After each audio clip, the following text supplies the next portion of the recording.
Welcome to Manonmani IAS academy. மனித பரிணாம வளர்ச்சியும் சமூகமும் வரலாற்றுக்கு முந்தைய காலம் தொடர்ச்சியை பார்ப்போம்.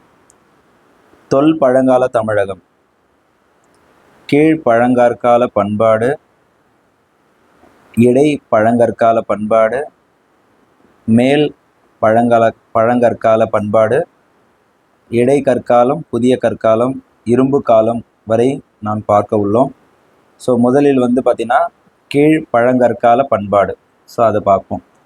ஓமினின் என அழைக்கப்படும் மனித மூதாத இனத்தால் உருவாக்கப்பட்ட கற்கால கருவிகளிலேயே காலத்தால் முந்தைய பகுதியை சேர்ந்த கற்கருவிகள் தமிழ்நாட்டில் தான் உருவாக்கப்பட்டன அப்படின்றத கண்டுபிடிச்சிருக்காங்க. அதாவது கீழ் பழங்கற்கால பண்பாட்டில், அதாவது மூதாதை இனத்தால் உருவாக்கப்பட்ட கற்கால கருவிகளிலேயே காலத்தால் முந்தைய பகுதியை சேர்ந்த கற்கருவிகள் தமிழ்நாட்டில் தான் உருவாக்கப்பட்டன என்றதை கண்டறிந்துள்ளார்கள். இப்பழங்கால கற்கால் கருவிகள் சென்னையை சுற்றியுள்ள பகுதிகளில், குறிப்பாக அதிரம்பாக்கம், குடியம் உள்ளிட்ட இடங்களில் கிடைத்துள்ளன.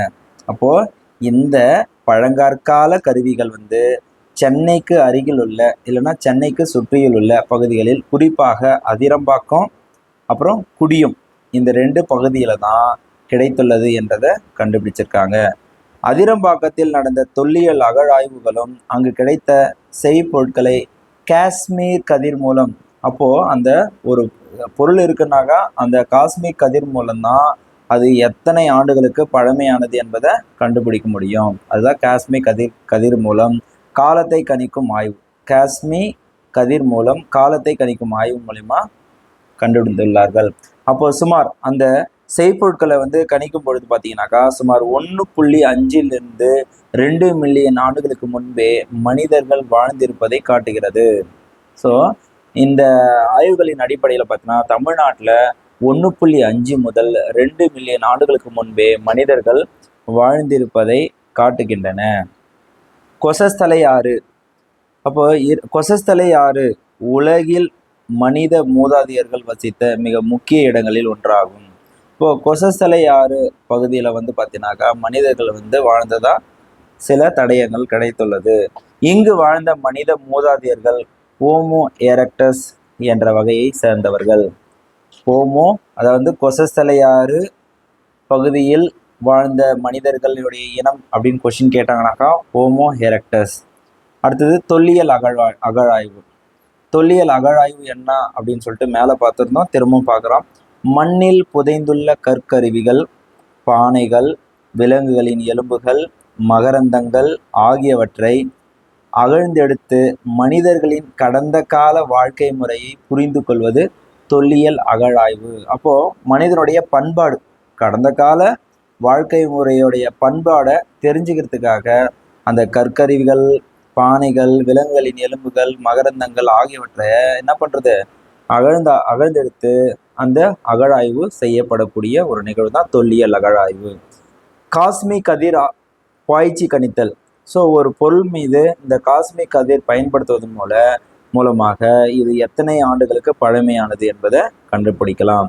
அப்போ மாதிரிகளின் காலத்தை கணிக்க காஸ்மோஜெனிக் கதிர்களை வெளிப்படுத்தி அறியும் முறை தான் காஸ்மிக் கதிர் பாய்ச்சி கணித்தல். பொது ஆண்டு 1863 சர் ராபர்ட் ப்ரூஸ் பூட் என்ற இங்கிலாந்து நிலவியலாளர் சென்னைக்கு அருகில் உள்ள பல்லாவரத்தில் பழங்கற்கால கருவிகளை முதன்முறையாக கண்டுபிடித்தார். அப்போது இது கொஸ்டின் கேட்பாங்க, முதலாக பல்லாவரத்தில் பழங்கற்கால கருவிகளை கண்டுபிடித்தவர் யார் அப்படின்னு கேட்டாங்கனாக்கா இங்கிலாந்து நாட்டை சேர்ந்த நிலவியலாளர் சர் ராபர்ட் ப்ரூஸ் பூட் பொது ஆண்டு 1863 கண்டுபிடித்தார். இந்தியாவில் இப்படிப்பட்ட கருவிகள் முதலாக கண்டுபிடிக்கப்பட்டது இங்குதான், பல்லாவரத்தில் தான். அப்போ எனவே இங்கு கண்டெடுக்கப்பட்ட கை கோடாரிகள் சென்னை கற்கருவி தொழிலகம் என்று அழைக்கப்படுகிறது. ஸோ அதுக்கு ஒரு பேர் வச்சிருக்கிறாங்க, என்னன்னாக்கா கை கோடாரிகள் சென்னை கற்கருவி தொழிலகம் என்று அழைக்கப்பட்டன. அவர் கண்டெடுத்த கருவிகள் சென்னை அருங்காட்சியகத்தில் உள்ளன. நீங்கள் போகும்பொழுது அதை கண்டுகளிக்கலாம். அடுத்தது, பழங்கற்கால மக்கள் காட்டு விலங்குகளை வேட்டையாடினர். நம்ம ஆல்ரெடி பார்த்துருந்தோம். பழையங்கற்கால பழங்கற்கால மக்கள் வந்து பார்த்தீங்கன்னாக்கா அவங்களுக்கு வந்து ஒரு நிலையான ஒரு இடமோ வேளாண்மையோ எதுவுமே கிடையாது. விலங்குகளை பழக்கப்படுத்தலாம் கிடையாது. அவங்களுக்கு வேட்டையாடுவது, உணவு உணவு உணவு உண்பது, வேட்டையாடுவது இது போன்ற நிகழ்ச்சிகள் மட்டும்தான் செய்திருந்தார்கள். அப்போ வேட்டையாடுவதில் இல்லையா, இயற்கையாக கிடைத்த பழங்கள், கிழங்குகள், விதைகள், இலைகளை சேகரித்தனர். அவர்களுக்கு இரும்பு, மண்பாண்டம் செய்வது பற்றி தெரியாது. ஸோ இரும்பு எப்படி எடுக்கிறது, அதை இரும்பை எப்படி பயன்படுத்துறது, மண்பாண்டம் எப்படி செய்யறது, மண்பாண்டத்தை எப்படி பயன்படுத்துறது, இதை பற்றி எந்த ஒரு அறிவுமே கிடையாது. அவையெல்லாம் வரலாற்றில் மிகவும் பிற்காலத்தில் தான் கண்டுபிடிக்கப்பட்டன. இது எல்லாம் பார்த்தீங்கன்னாக்கா இந்த தொல்லியல் ஆய்வு மூலிமா, காஷ்மீர் கதிர் பாய்ச்சி கண்டுபிடித்தல் மூலிமா தான் கண்டுபிடிக்கப்பட்டது. கீழ்பழங்கற்காலத்தில் கை கோடாரிகளும் பிளக்கும் கருவிகளும் தான் முக்கியமான ஒரு கருவி வகைகளாக கருதப்பட்டது. அப்போ பழங்கற்காலம், அப்புறம் இடை பழங்கற்காலம், அடுத்தது மேல் பழங்கற்காலம், அதுக்கப்புறம் இடைக்கற்காலம் சொல்லுவோம், அதுக்கப்புறம் புதிய கற்காலம், அதுக்கப்புறம் இரும்பு காலம், இதெல்லாம் நம்ம பார்ப்போம். இந்த கருவிகளை மரத்தாலும் எலும்பாலான கைப்பிடியில் செருகி வெட்டுவதற்கு, குத்துவதற்கு, தோண்டுவதற்கு பயன்படுத்தினார்கள். இது நம்ம ஆல்ரெடி பார்த்தது தான். இங்கே தமிழ்நாடு பற்றி நம்ம பார்க்கும்போது இங்கே தமிழ்நாட்டுடைய பழங்கால தமிழகம் பற்றி பார்ப்போம் இல்லையா. அவர்கள் கற்சுத்தியல்களையும் கோலக்கற்களையும் கூட பயன்படுத்தினார்கள். அப்போ கற்சுத்தியல்களையும் கோலக்கற்களையும் பயன்படுத்தினார்கள். அதற்காக குவாசைட் வகை கூழாங்கற்களை தேர்ந்தெடுத்தார்கள். குவாசைட் வகை கூழாங்கற்கள். அப்போ எந்த வகை கூழாங்கற்கள்னு கேட்டாங்கன்னாக்கா குவாசைட். இந்த கருவிகள் மணல் திட்டுகளிலும் ஆற்றங்கரைகளிலும் காணப்படுகின்றன. அப்போ இந்த கருவிகள் வந்து எங்க பொதுவாக காணப்பட்டுச்சு அப்படின்னு பார்த்தீங்கன்னா மணல் திட்டுகளிலும் ஆற்றங்கரையிலும் தான் அதிகமாக காணப்பட்டுச்சு. அவை பல்லாவரம், குடியம், குகை, அதிரம்பாக்கம், வடமதுரை, எருமை, வெட்டிவாளையம், பரிக்குளம் ஆகிய இடங்களில் கிடைத்துள்ளன. இவை எங்கெல்லாம் கிடைச்சது அப்படின்னு பார்த்தீங்கன்னா குவாசைட் வகை கூழாங்கற்கள் வந்து பல்லாவரம், குடியம், குகை, அதிரம்பாக்கம், வடமதுரை, எருமை, வெட்டிப்பாளையம், பரிக்குளம். கீழ்பழங்கற்கால கருவிகள் வட ஆற்காடு. ஸோ இங்கே கீழ்பழங்கற்கால கருவிகள் வந்து எங்கெல்லாம் கிடைச்சது பார்த்தீங்கன்னா வட ஆற்காடு, தர்மபுரி பகுதிகளிலும் கிடைத்துள்ளன. இப்பகுதி மக்கள் செய்பொருள்களுக்கு பசால்ட் என்னும் எரிமலை பாறைகளை பயன்படுத்தினர். அப்போ அதாவது இந்த பகுதி மக்கள் வந்து பார்த்தீங்கன்னா நம்ம செய்யக்கூடிய சில பொருட்களுக்கு வந்து பார்த்தீங்கன்னா பசால்ட் என்னும் பாறையை வந்து அது என்னது பசால்ட் என்னும் எரிமலை பாறையை வந்து அதன் மேலே வந்து அதை பயன்படுத்தி சிறு சிறு பொருட்களை வந்து உற்பத்தி பண்ணியிருக்கிறாங்க. தமிழ்நாட்டின் தென்பகுதியிலும் இலங்கையிலும் இந்த கீழ்பழங்கற்கால பயன்பாட்டிற்கான சான்றுகள் கிடைக்கவில்லை. அப்போ நம்ம தமிழ்நாட்டிலையும் சரி, தமிழ்நாட்டுடைய கீழ்ப்பகுதியிலும் சரி, இலங்கையிலும் சரி, அதை வந்து இப்போ நான் சொல்றது நார்த்து தமிழ்நாடு, வட தமிழ்நாட்டில் தான் நான் சொல்லின்னு இருக்கேன். தமிழ்நாட்டுடைய தெற்கு பகுதியிலையும் இலங்கையிலும் வந்து இந்த கீழ்பழங்கற்கால பயன்பாட்டிற்கான சான்றுகள் வந்து அங்கே கிடைக்கல. அப்போ அங்கே வாழலன்னு அர்த்தம் இல்லையா. பசால்ட் பாறைகள்னா என்ன? இவைகள் எரிமலை பாறைகள் அல்லது தீப்பாறைகள் அப்படின்னு சொல்லலாம். பூமிக்கடியில் இருந்து வெளிப்படும் உருகிய எரிமலை குழம்பிலிருந்து தோன்றியவை எரிமலை பாறைகள். அப்போ அந்த எரிமலை குழம்பு வந்து வெடிச்சு மேலே வந்து ஒரு கோபுரமா உருவாகிற அந்த பகுதி தான் எரிமலை பாறைகள் அப்படின்றத நம்ம சொல்றோம். அதிரம்பாக்கத்தின் கீழ்பழங்கற்கால பண்பாடு சுமார் 2 to 1.5 மில்லியன் ஆண்டுகளுக்கு முந்தையது அப்படின்றத கணக்கிடப்பட்டுள்ளது. இந்த காலகட்டம் இந்தியாவின் மற்ற பகுதிகளில் 60,000 ஆண்டுகளுக்கு முன்பு வரை நீடித்தது. அப்போ அந்த மில்லியன் ஆண்டுகளை தொடங்கி 60,000 ஆண்டுகளுக்கு முன்பு வரை நீடித்தது என்பதை கண்டறிந்துள்ளார்கள். இடைப்பழங்கற்கால பண்பாடு. ஸோ தமிழ்நாட்டு அளவில் பார்ப்போம். இடைப்பழங்கற்கால பண்பாடு வந்து பார்த்தீங்கன்னா 3,85,000 1,72,000 காலகட்டத்தில் உருவானது. இக்காலகட்டத்தில் கருவிகளின் வகைகளில் மாறுதல்கள் ஏற்பட்டன. அப்போ அந்த கருவியில் வந்து பார்த்தீங்கன்னாக்கா புது புது கருவிகளை வந்து உருவாக்கக்கூடிய தன்மை வந்து பார்த்தீங்கன்னாக்கா பெருகி கொண்டே இருந்தன. அளவில் சிறிய செய்பொருள்கள் பயன்படுத்தப்பட்டன. கருக்கற்கள், கற்செதில்கள், சுரண்டும் கருவி, கத்தி, துளைப்பான், லெவலாய்சியன் செதில்கள், கைகோடாரி, பிளக்கும் கருவி ஆகியன இக்காலகட்டத்தின் கருவிகள் ஆகும். இடை பழங்கற்காலத்தின் கருவிகள் ஆகும். முந்தைய கட்டத்தோடு ஒப்பிடும்போது இவை அளவில் சிறியவையாக உள்ளன. எந்த கருவிகள்? இந்த கருவிகள். இடை பழங்கற்கால பயன்பாட்டின் பண்பாட்டின் சான்றுகள் தமிழ்நாட்டின் சில பகுதிகளில் காணப்பட்டன. அது எந்த பகுதின்னு பார்த்தீங்கன்னாக்கா தமிழ்நாட்டின் தென்பகுதியில் புதுப்பட்டி, சீவரக்கோட்டை. அப்போ தமிழ்நாட்டின் என்னது இடை பழங்கற்கால பண்பாடு எங்க கண்டெடுக்கப்பட்டுள்ளது? தென்பகுதியில புதுப்பட்டி, சீவரக்கோட்டை ஆகிய இடங்களில் மத்திய பழங்கற்கால கருவிகள், அதாவது மத்தியன்றது இடை பழங்கற்கால கருவிகள் சேகரிக்கப்பட்டுள்ளன. அதே போல தஞ்சாவூர்லையும் அரியலூர்லையும் அருகில் இத்தகைய கருவிகள் கிடைத்துள்ளன. இடைக்கற்கால பண்பாடு தமிழ்நாடு. திரும்பவும் பார்க்குறோம். உலகின் பல பாகங்களிலும் இந்தியாவின் சில பகுதியிலும் இடை பழங்கற்கால பண்பாட்டை தொடர்ந்து மேல் பழங்கற்கால பண்பாடு உருவானது. அதை தொடர்ந்து தான் என்னது மேல் பழங்கற்கால பண்பாடு உருவாச்சு. சரி, தமிழ்நாட்டில் பார்த்தீங்கன்னா மேல் பழங்கற்கால பண்பாடுகளுக்கான சான்றுகள் கிடைக்கவே இல்லை. ஆனால் தமிழ்நாட்டில் பல பகுதியிலும் வசித்த மக்கள் நுண்கருவிகளை பயன்படுத்தி இருக்கிறார்கள் என்ற ஆதாரம் கிடைச்சிருக்குது. அப்போது இந்த இடை பழங்காலத்தில் பார்த்தீங்கன்னா பயன்படுத்திய கற்கருவிகள் தான் அதிகமாக கிடைச்சிருக்குது. மேல் பழங்கற்கால பழங்கற்காலன்றது பார்த்தீங்கன்னா இடைக்கற்காலம் அப்படின்றத நம்ம படிப்போம் இல்லையா, அதுதான் இங்கே அதிகமாக கிடைக்கல. ஸோ பார்த்தீங்கன்னா தமிழகத்தில் கிடைத்த நுண்கற் செதிர்கள் அப்படின்றத கொடுத்துருக்குறாங்க. இது அருங்காட்சியகத்திலிருந்து அமைக்கப்பட்டுள்ளது. இப்பண்பாட்டு காலகட்டம் பழங்கற்காலத்திற்கும் புதிய கற்காலத்திற்கும் இடையில் உருவானதால் இதை இடைக்கற்காலம் என்று அழைக்கப்படுகிறோம். இடைக்கற்காலத்தின் வேட்டையாடி உணவு சேகரிப்போர் புதிய சான்றுகள்.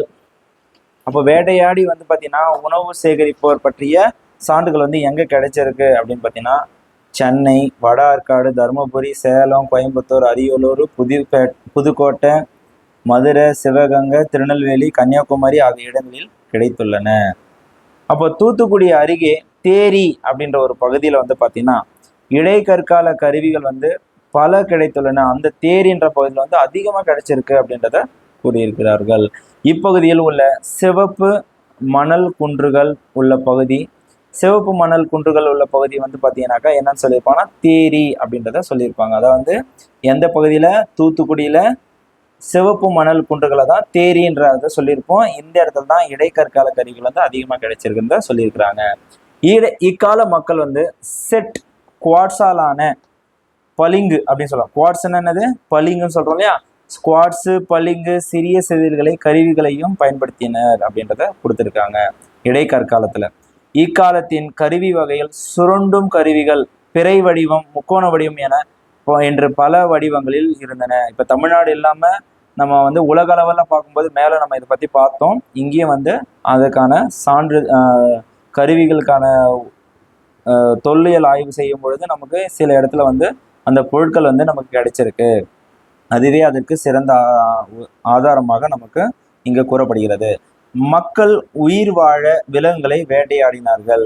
என்ன பண்ணாங்க? இடைக்கற்காலத்தில் அங்கே பார்த்தீங்கன்னா கருவிகளை உருவாக்குனாலும் அங்கே அது வேட்டையாடுறதுக்கும் உணவு உண்பதற்கான வேட்டையாடுறதுக்கும் கிழங்குகள், தாவர வகைகள் உண்டு உணவு என்ன பண்ணாங்க? இடம்பெயர்ந்து கொண்டே இருந்தார்கள். பழங்கள், கொட்டைகள் மற்றும் கிழங்குகளை சேகரித்தார்கள். சுரண்டும் கருவிகள்னா என்ன? சுரண்டும் கருவிகள் ஒரு மேற்பரப்பை சுரண்டுவதற்கு பயன்படுத்தப்படுகின்றன. அப்போ என்ன பண்ணாக்கா ஒரு பரப்பு சுரண்டிட்டே உள்ள போறதுக்கு அந்த சுரண்டும் கருவிகள் பயன்படுகின்றன. இவை இன்று சமையலறையில் காய்கறிகளின் தோலை அகற்றுவதற்கு பயன்படுத்தப்படும் கருவிகளை போன்றது. இப்போ சின்ன சின்ன நைஃப் மாதிரி இருக்கும் அப்படின்ற மாதிரி கொடுத்துருக்குறாங்க. அதே மாதிரி முக்கோண கருவிகள் என்னது? முக்கோண கருவிகள் அமைந்திருக்கும் கருவிகள் பார்த்தீங்கன்னாக்கா பிறை வடிவ கருவிகள், பிறை வடிவில் அமைந்திருக்கும் கருவிகள். புதிய கற்கால பண்பாடு தமிழ்நாடுல இப்போ பார்த்தீங்கன்னா விலங்குகளை பழக்கப்படுத்தி வேளாண்மை செய்த பண்பாடு புதிய கற்கால பண்பாடு என்று அழைக்கப்படுகிறது. இதையும் நம்ம மேலே பார்த்தோம். புதிய கற்கால பண்பாட்டின் மக்கள் செல்ட் என்று அழைக்கப்படும் மெருகேற்றப்பட்ட கற்கோடரிகளை பயன்படுத்தினர். அப்போ எந்த காலத்துல மெருகூட்டப்பட்ட கற்கோடர்களை பயன்படுத்தினர் அப்படின்னு கேட்டீங்கன்னாக்கா புதிய கற்கால அப்படின்னு சொல்லணும். இது பார்த்தீங்கன்னா எந்த விதமான மெருகூட்டப்பட்ட கற்கோடரிகள் அப்படின்னு கேட்டாங்கன்னா செல்ட் என்று அழைக்கப்படும் செல்ட் என்று அழைக்கப்படும் மெருகேற்றப்பட்ட கற்கோடரிகளை பயன்படுத்தினர். கால்நடை மேய்த்தல் அவர்களது முக்கிய தொழிலாக இருந்தது. அப்போ பார்த்தீங்கன்னா வேளாண்மை செய்கிறதும் விலங்குகளை விலங்குகளை வந்து அதிகப்படுத்துறதும் தான் அவங்களுடைய முக்கிய தொழிலாக இருந்தது. அதில் வந்து பார்த்தீங்கன்னா கால்நடை மேய்த்தல் தான் அவங்களுடைய முக்கிய தொழிலாக இருந்தது. ஏன்னா உணவு அதிகமாக வந்து பார்த்தீங்கன்னா இறைச்சியை உண்பார்கள், அதனால வந்து கால்நடை மேய்த்தல் வந்து அவர்களது முக்கிய தொழிலாக இருந்தது. இவர்கள் சிறு கிராமங்களில் வசித்தார்கள்.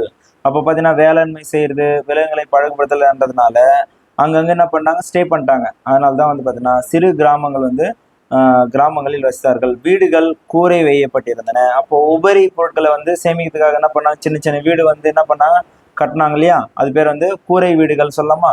அப்போ தட்டிகளின் மீது களிமண் பூசி, அந்த தட்டிகள் என்ன பண்ணுவாங்க, தட்டி கட்டிட்டு அந்த தட்டி மேல என்ன பண்ணுவாங்க, களிமண் பூசி வீடு மாதிரி என்ன பண்ணுவாங்க, சோறு மாதிரி உருவாக்குவாங்க. அப்போ அந்த காலத்துல உருவாக்குனாங்க.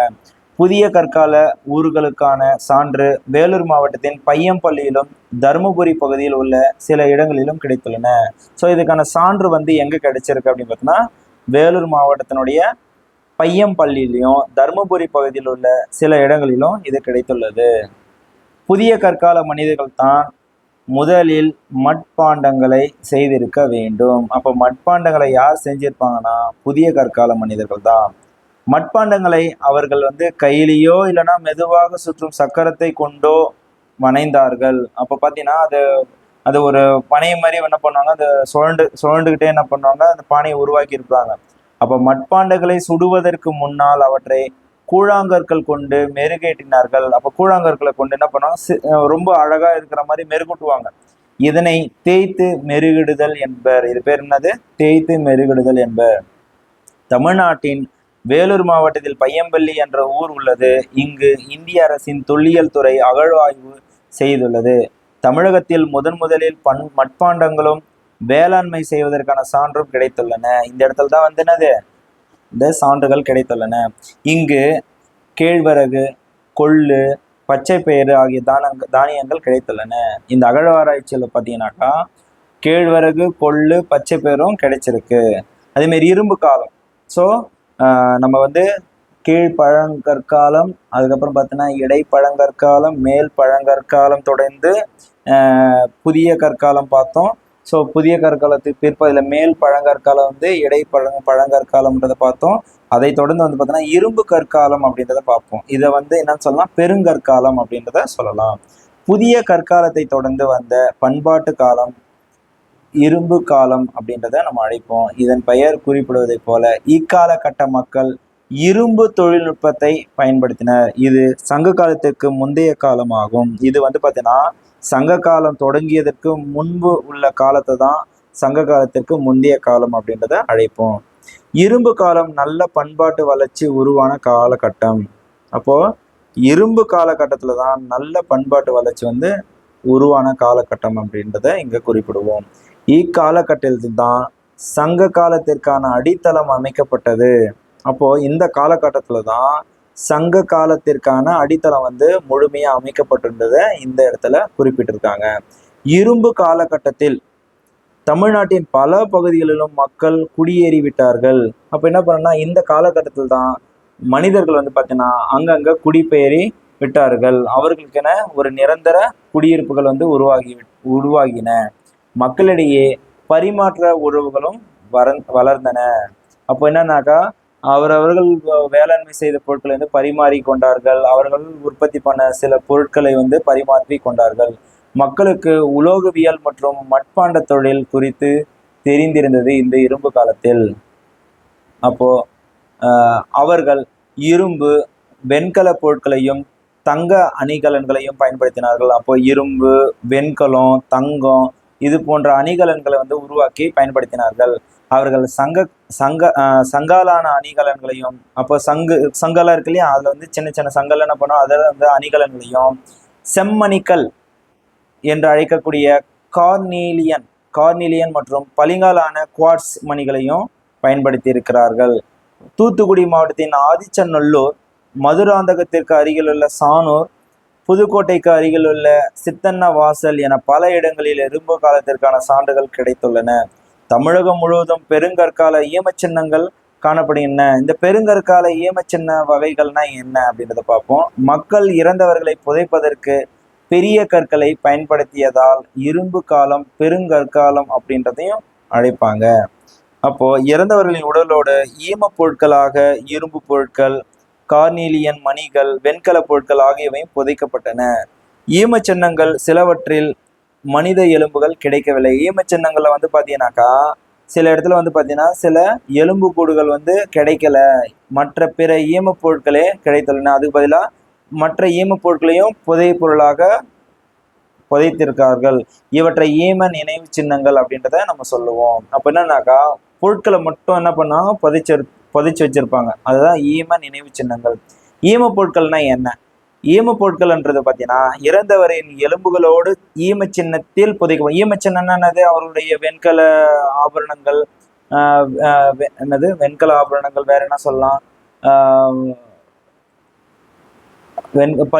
பளிங்காலான குவார்ட்ஸ் மணிகள், அப்புறம் பார்த்து செம்மணிக்கல், இல்லைன்னா கார்னியல் அணிகலன்கள், இது போன்ற சில ஆபரணங்களை அதோடு சேர்த்து புதைச்சிருவாங்க. இறந்தவரோடு சேர்ந்து புதைச்சிருவாங்க. அதுதான் வந்து பார்த்தீங்கன்னாக்கா இறந்தவரின் எலும்புகளோடு ஈமச்சின்னத்தில் புதைக்கப்படும் பொருட்கள் மரணத்திற்கு பிறகான இறந்தவரின் வாழ்விற்கு அவை உதவக்கூடும். என்னன்னாக்கா இறந்த பிறகு அவங்களுக்கு ஏதாவது வந்து அந்த ஆபரணங்கள் மூலியமாக அவங்க ஆத்மா கூட பேசுறதுக்கோ வாழ்வதற்கோ அது உதவியா இருக்கும் அப்படின்றத அந்த காலத்து மக்கள் வந்து நம்பி இருக்கலாம் அப்படின்றத இங்க கணிச்சிருக்கிறாங்க.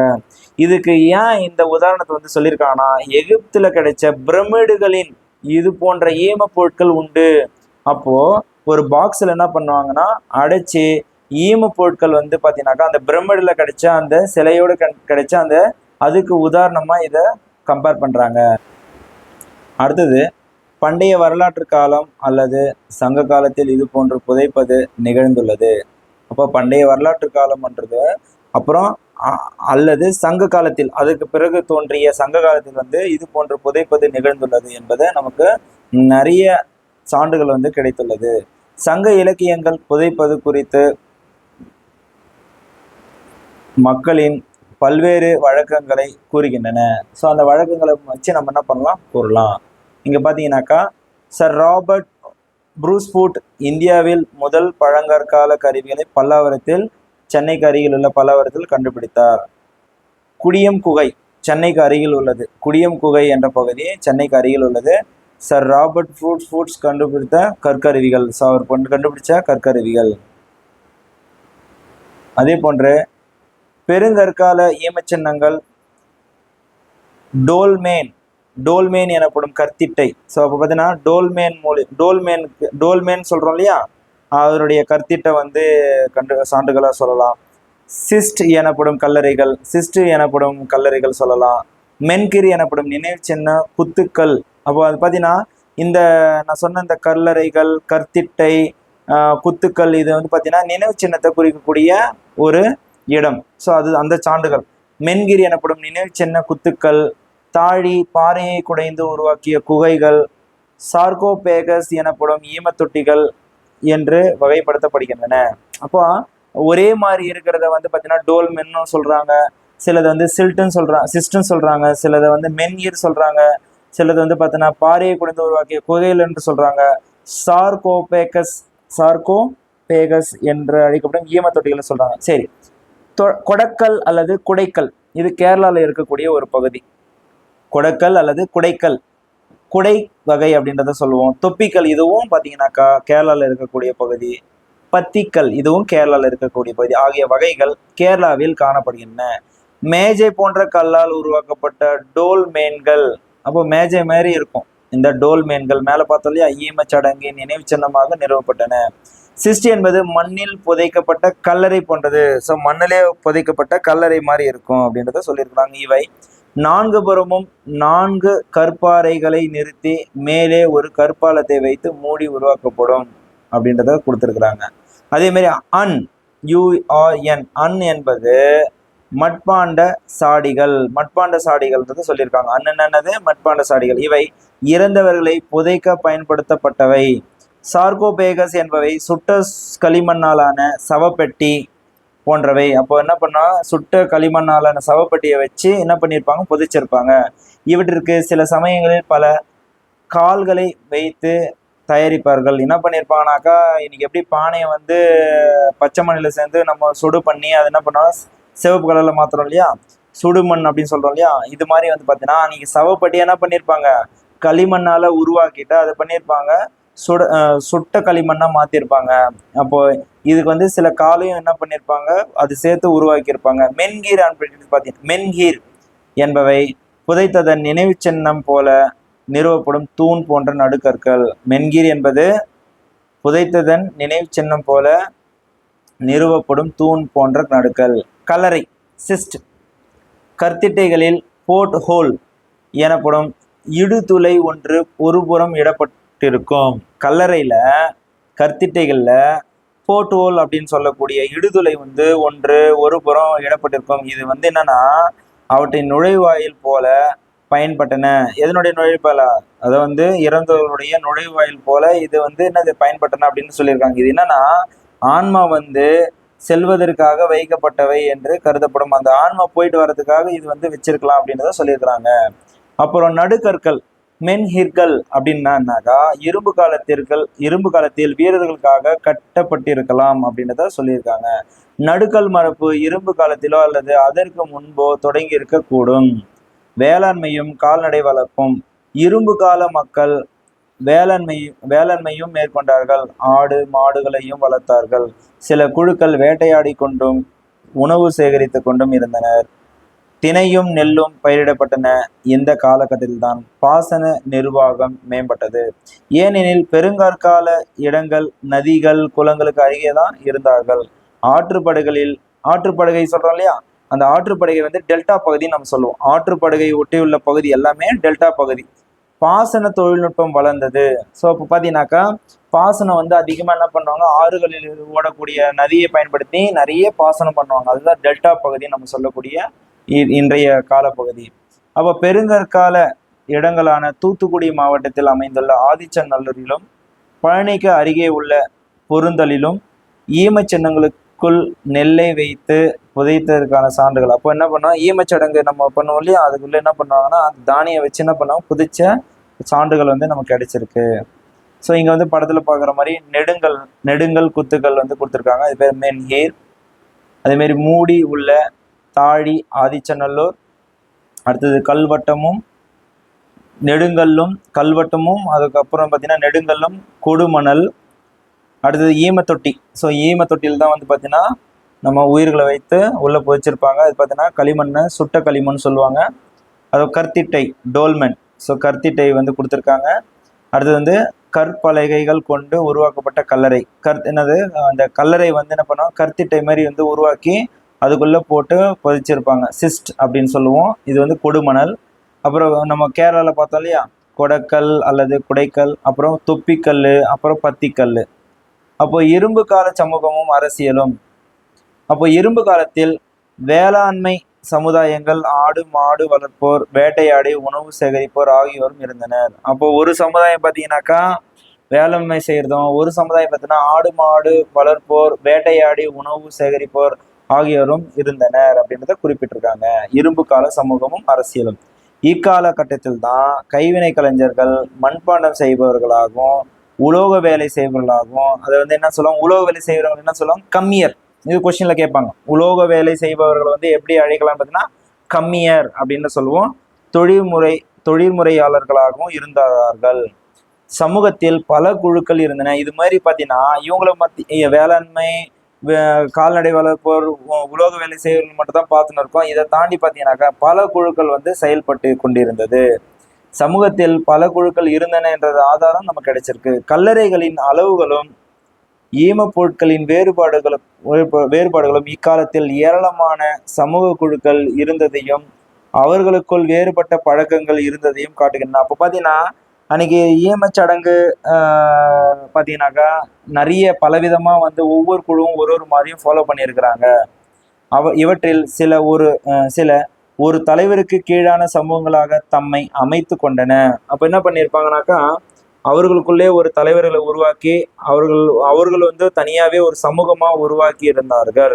இப்போ நம்ம சொல்லக்கூடிய ஜாதி மதம் இனம் அது மாதிரி எதுவுமே இல்லாமல் ஒரு காலகட்டத்தில் குழுக்களாக பிரிந்து அப்பொழுதுதான் வேலையின் அடிப்படையில் பிரித்து கொண்டார்கள்.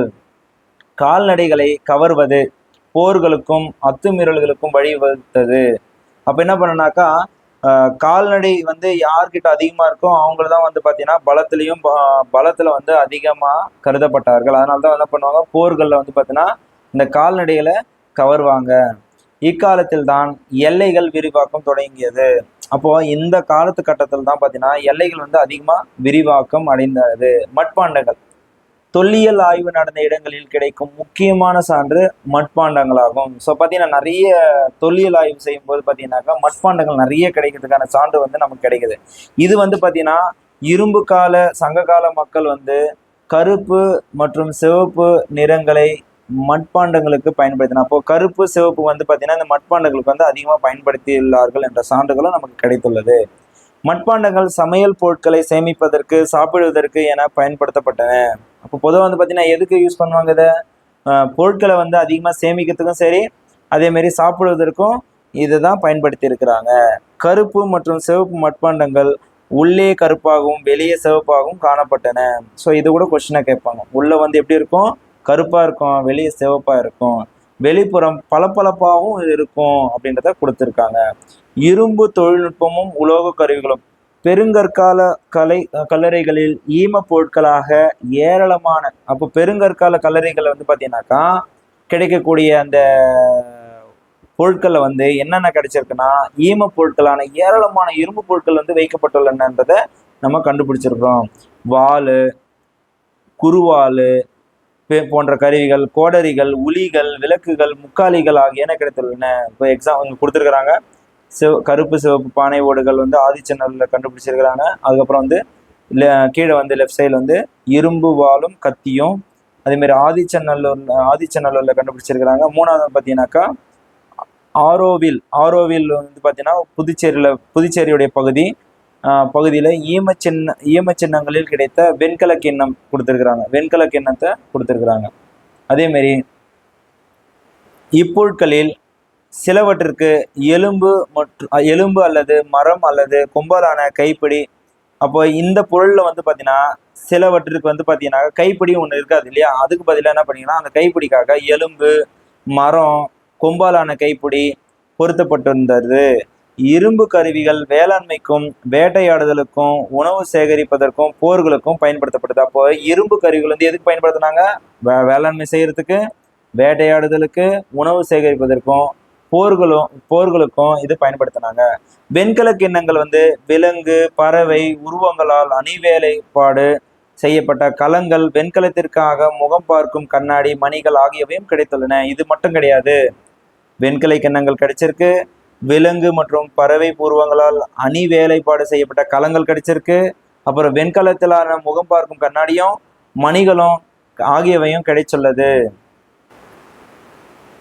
அடுத்தது லெமுரியாவும் தமிழர்களும் பற்றி பார்ப்போம். சில ஆய்வாளர்கள் வந்து கண்டுபிடிச்சது என்னன்னா, இந்தியாவுடைய தெற்கு பகுதியில் மூழ்கிய லெமுரியா கண்டம். இப்போ நம்ம வந்து 7 கண்டத்தை பார்க்குறோம். இங்கே லெமுரியான்னு ஒரு கண்டம் இருந்ததாகவும் அது மூழ்கி விட்டதாகவும் தமிழர்கள் வந்து அந்த இடத்துல தோன்றி இருந்ததாகவும் ஆய்வாளர் வந்து கண்டுபிடிச்சிருக்கிறாங்க. இந்த லெமுரியா கண்டம் அப்படின்றது பார்த்தீங்கன்னா இந்த கருத்து வந்து 19ஆம் நூற்றாண்டிலேயே முன்வைக்கப்பட்டது. இப்போ இந்த லெமுரியா கண்டம் வந்து பார்த்தீங்கன்னா 19ஆம் நூற்றாண்டிலே முன்வைக்கப்பட்டதுன்றதை குறிப்பிட்டிருக்காங்க. புவித்தட்டு நகர்வியல் கோட்பாட்டில் இப்போ என்னன்னாக்கா, புவித்தட்டு நகர்வியல் கோட்பாடு அப்படின்னாக்கா ஒரு 100 நூற்றாண்டு இல்லைன்னா 200 நூற்றாண்டு கழிச்சு பார்த்தீங்கன்னாக்கா இப்போ நம்ம பார்க்கக்கூடிய இமயமலை பகுதி வந்து வடக்கே நகர்ந்து அது சீன பகுதியிலேயோ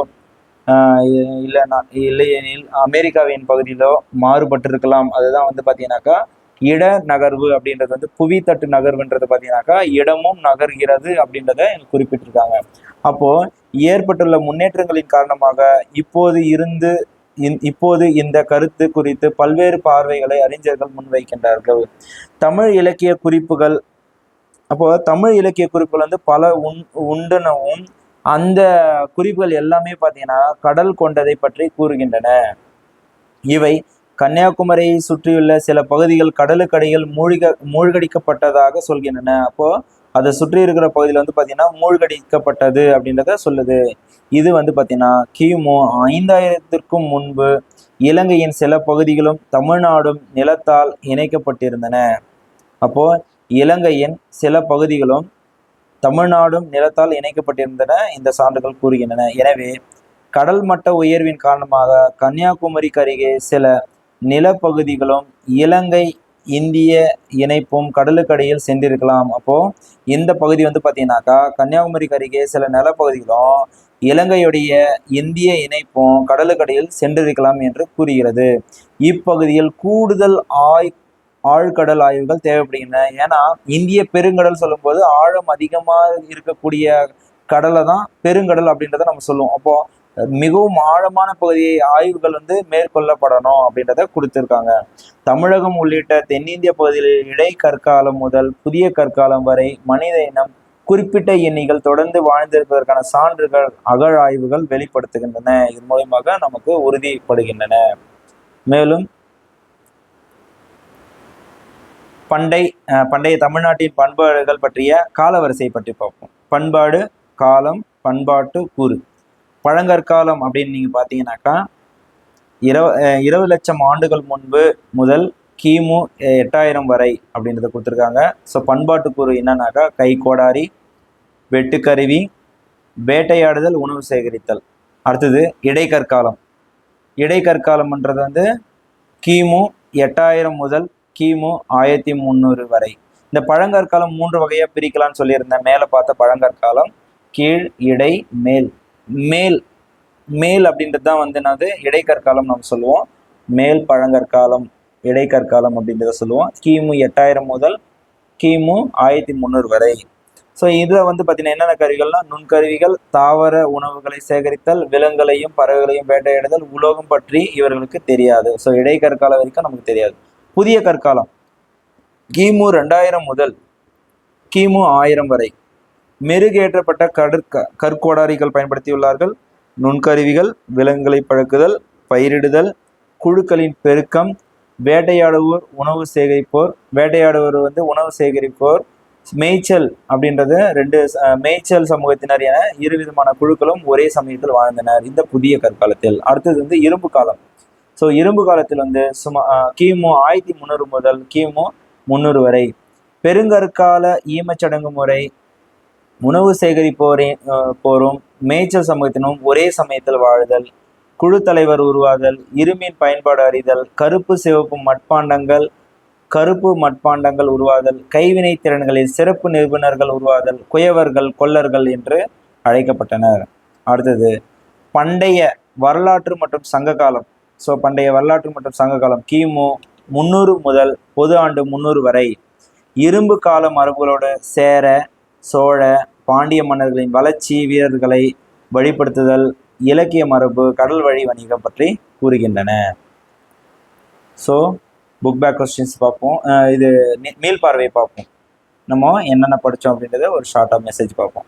மனிதர்களின் வரலாறு புவியின் வரலாற்றோடு நெருக்கமாக பிணைந்துள்ளது என்பதை நாம் அறிந்தோம். இது வந்து பார்த்தீங்கன்னா புவி சுமார் வந்து எப்போ உருவாச்சு அப்படின்னு பார்த்தீங்கன்னா 4.54 பில்லியன் ஆண்டுகளுக்கு முன் தோன்றியதுன்றதை நம்ம இதன் மூலயமா சான்றுகள் மூலயமா நம்ம தெரிஞ்சுக்கிறோம். ரெண்டாவது வந்து பார்த்தீங்கன்னா மனித மூதாதையர்களான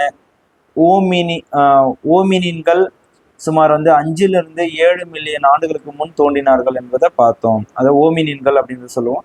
மனிதர்களின் தோற்றம் குறித்து மக்கள் தெய்வீகமான விளக்கங்களை தொடக்க காலத்தில் தந்தனர். அப்போ பார்த்தீங்கன்னாக்கா சூரியனையும் சந்திரனை வந்து பார்த்தீங்கன்னா தெய்வமா வணங்கினாங்க இல்லையா.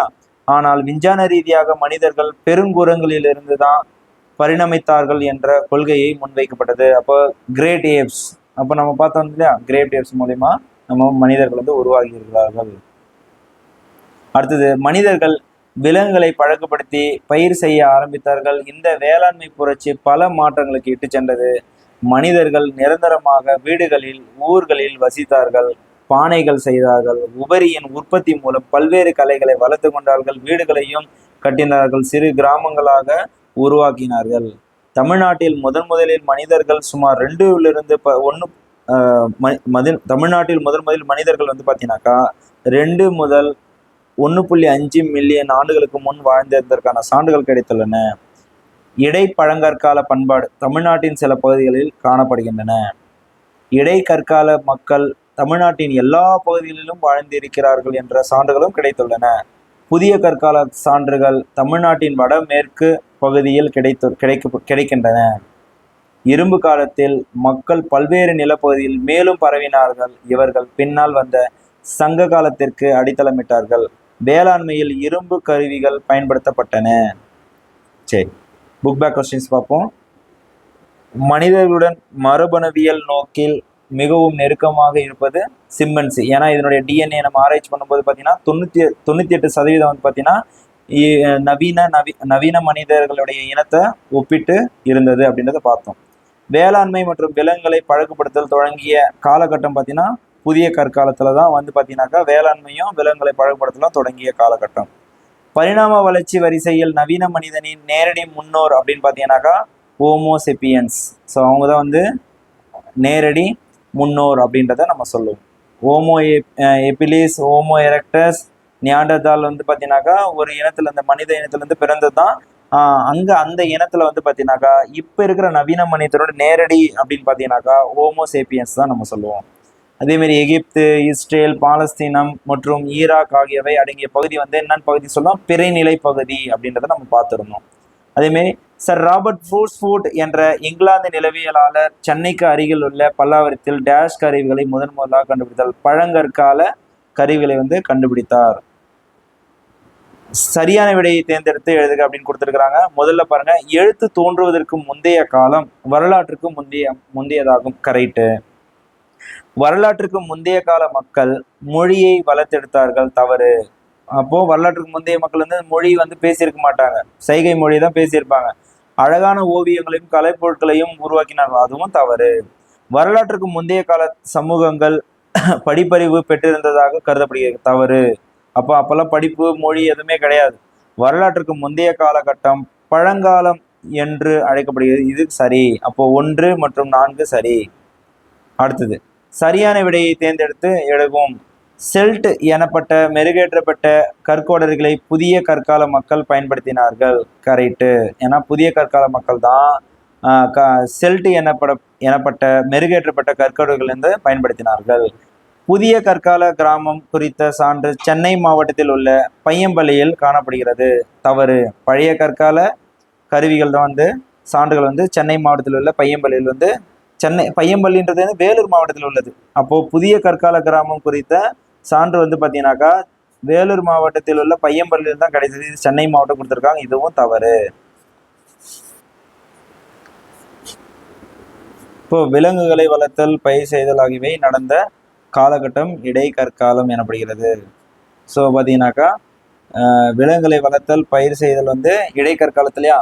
இப்போ பார்த்தீங்கன்னா இரும்பு காலத்தில் தான் வந்து நடந்தது. அதுவும் தவறு. பார்த்தீங்கன்னாக்கா 1 மட்டும் சரி. அப்புறம் கூற்று.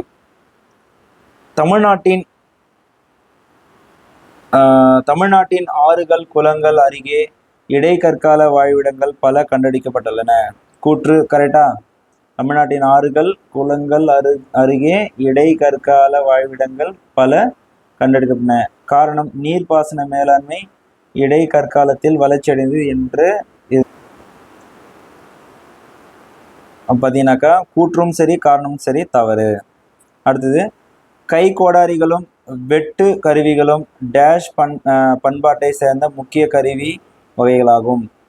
கை கோடாரிகளும் வெட்டு கருவிகள் என்னது? கீழ் பழங்கற்கால பண்பாட்டை சேர்ந்த முக்கிய கருவி வகைகளாகும். கற்கருவிகளை உருவாக்குவதற்கு தேவையான வழிமுறைகளும் நுட்பமும் டேஷ் தொழில்நுட்பம் என்று அழைக்கப்படுகிறது. கற்கருவி தொழில்நுட்பம். பழங்கற்காலத்திற்கும் புதிய கற்காலத்திற்கும் இடைப்பட்ட காலம் வந்து இடைக்கற்காலம். ஸோ சரியான கூற்றை தேர்வு செய்க. மனிதர்கள் தோற்றத்தை அறிவியல் நோக்கில் புரிந்து கொள்ள தகுதியுள்ளது தப்பி பிழைக்கும் என்று கருத்து உதவியது. ஸோ வந்து பார்த்தீங்கன்னாக்கா சார்லஸ் டார்வினின் இயற்கை தேர்வு மற்றும் தகவமைப்பு. தகவமைப்பு அப்படின்னு பார்த்தீங்கன்னா தகுதியுள்ளது தப்பி பிழைக்கும் என்ற கருத்துக்களும் பங்காற்றுது. எப்போ சொல்லியிருப்பாருன்னா சார்லஸ் டார்வின் வந்து 1809 1882 வரைக்கும் வாழ்ந்திருப்பாரு. ஸோ வந்து இந்த கூற்று வந்து பார்த்தீங்கன்னாக்கா இது கரெக்டு தான்.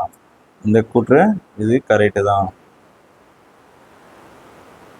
அடுத்தது உயிர்களின் தோற்றம் என்ற நூலை ஹெர்பர்ட் ஸ்பென்சர் பதிப்பித்தார். ஸோ சார்லஸ் டார்வின் வந்து 2 நூல்களை வந்து இயற்றினார். ஒன்று வந்து 1859 உயிரினங்களின் தோற்றம், 2 வந்து பார்த்தீங்கன்னாக்கா 1871 மனிதனின் தோற்றம் அப்படின்றத கொடுத்துருக்கிறாரு. ஸோ ஹெர்பர்ட் ஸ்பென்சர் கிடையாது, சார்லஸ் டார்வின். அப்போது உயிரியல் பரிணாம வளர்ச்சியின் குறித்த சார்லஸ் டார்வினின் கோட்பாடு இயற்கை தேர்வு மற்றும் வழிமுறையின் தொடர்புடையது, இதுவும் தவறு. அப்போ கல் தொழில்நுட்பம் குறித்து ஆராய்வது நிலவியல், அப்போது அதுவும் தவறு. அப்போது ஒன்று மட்டும் தான் சரி. ரெண்டாவது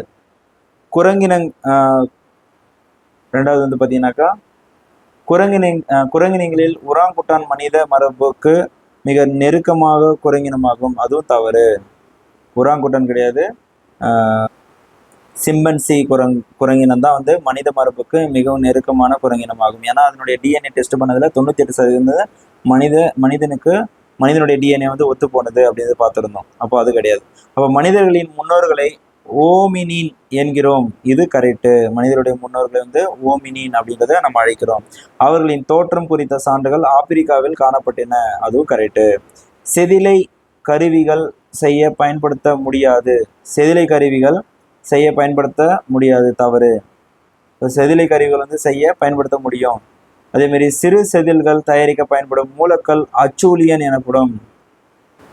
அப்போ அச்சூலியன் வந்து பார்த்தீங்கன்னா கருங்கல், அது வந்து பார்த்தீங்கன்னா சிறிய செதில்கள் தயாரிக்கனாக்கா மூலக்கல் கிடையாது, அது தவறு. அப்போ 2 மட்டும் தான் ஆன்சர் ரைட்டு. அடுத்தது பொறுத்துக. ஸோ பழங்கால மானுடவியல் அப்படின்னு பார்த்தீங்கன்னாக்கா மனித இன முன்னோர்கள் குறித்த ஆய்வு. மனித இன முன்னோர்கள் குறித்த ஆய்வு. பழங்கால மானுடவியல் வந்து எதை படிக்கிறோம்? மனித இன முன்னோர்கள் குறித்த ஆய்வை பற்றி படிக்கிறோம். அதேமாரி கோடாரி கருவிகள் அப்படின்னு பார்த்தீங்கன்னாக்கா என்னன்னு சொல்லுவோம்? அச்சூலியன் அப்படின்றத நம்ம சொல்லுவோம். கோடாரி கருவிகளை அச்சூலியன் அப்படின்றத சொல்லுவோம். அடுத்தது வந்து கல்லிலும் எலும்பிலும் காணப்பட்ட உருவங்கள் எங்கே பார்த்தீங்க, அது பேர் என்ன சொல்லுவோம்? கல்லிலும் எலும்பிலும் காணப்பட்ட உருவங்கள் என்ன சொல்லுவோம்? வீனஸ். செம்மணல் மேடுகள் அப்படின்றத நம்ம எதை சொல்லுவோம்? தேரி. செம்மணல் மேடுகள் வந்து என்ன சொல்லுவோம்? தேரி. சிறு அளவிலான கல்லாலான செய்பொருட்கள் வந்து நுண்கற்களாகும். சிறு அளவிலான கல்லாலான செய்பொருள் வந்து நுண்கற்கள். ஸோ தேரின்றது வந்து பார்த்தீங்கன்னா தூத்துக்குடி அருகே தேரி பகுதியில் வந்து பார்த்தீங்கன்னா இடைக்கற்கால கருவிகள் வந்து அதிகமாக கிடைத்துள்ளது பார்த்தோம். இப்பகுதியில் தான் சிவப்பு மணல் குன்றுகள் உள்ள பகுதியை வந்து தேரி அப்படின்றத நம்ம அழைக்கிறோம் அப்படின்னு. இத்துடன் இந்த பாடம் முடிந்தது. இதை பற்றிய ஏதாவது கமெண்ட்ஸ் பண்ணுறதுந்தா நீங்கள் தாராளமாக பண்ணலாம். இதில் வேறு எதுனா சேஞ்ச் பண்ணனாலும் சொல்லுங்கள். உங்களுக்கு வேறு எதனா வீடியோஸ் கிளாஸ் வேணும்னா சொல்லுங்கள். பள்ளி பாட புத்தகங்கள் அதேமாதிரி பார்த்தீங்கன்னாக்கா டிஎன்பிஎஸ்சி, டிஆர்பி இது போன்ற நியமன தேர்வுக்கு வந்து இங்கே வகுப்புகள் வந்து நடத்தப்படுகின்றன. அதனால் வந்து இதை ஷேர் பண்ணுவோம். மெயினாக வந்து பார்த்தீங்கன்னா சப்ஸ்கிரைப் பண்ணுங்கள். உங்களால் எத்தனை பேருக்கு முடிஞ்சால் இந்த சேனலை வந்து சப்ஸ்கிரைப் பண்ணி தர முடியுமோ சப்ஸ்கிரைப் பண்ணி தாங்க. அதுவே எங்களுக்கு பெரிய ஹெல்ப்ஃபுல்லாக இருக்கும்.